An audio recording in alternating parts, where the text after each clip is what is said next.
سامع صوت الموتور اتغير 180 درجة ازاي؟ السلام عليكم. تعال اسمع معايا كده صوت الموتور ده.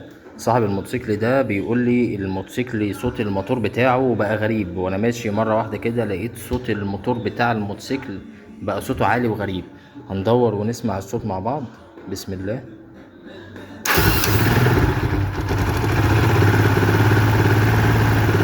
سامعين صوت الموتور يا جماعة عامل ازاي؟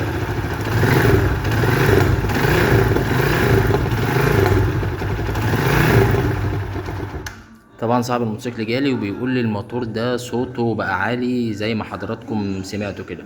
طيب، انا قبل ما اعمل اي حاجة بدأت افحص واشوف. طبعا هو جاي لي من عند فني واتنين لا داعي لذكر اسمهم.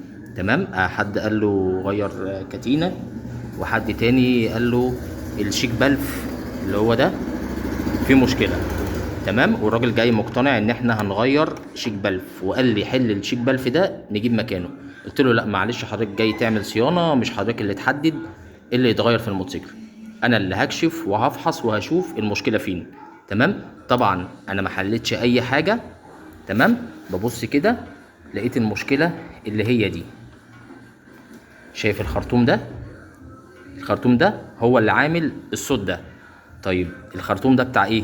الخرطوم ده بتاع جهاز البيئة اللي هو بيبقى هنا. هوريه لحضراتكم. جهاز البيئة اللي هو ده جهاز البيئة يا جماعة. الخرطوم بتاعه ده بيبقى طويل واصل لحد الفلتر. تمام.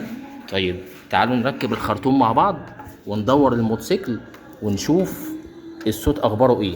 هل المشكلة اتحلت ولا ما اتحلتش؟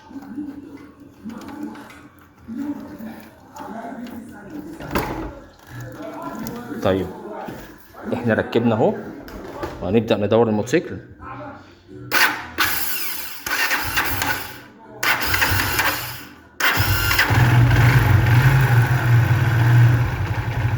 سامع صوت الموتور اتغير 180 درجة ازاي؟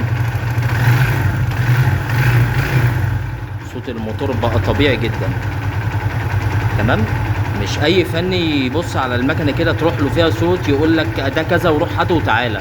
لا حضرتك، مش اي حاجه يقول لك روح هاتها وتعالى تروح تجيبها وتيجي. لازم يدور ويفحص ويشوف المشكله فين. ما ينفعش كده تخش له بالمكنه تيجي يقول لك هات لي مش عارف ايه وتعالى. تمام. ما ينفعش. سلام عليكم.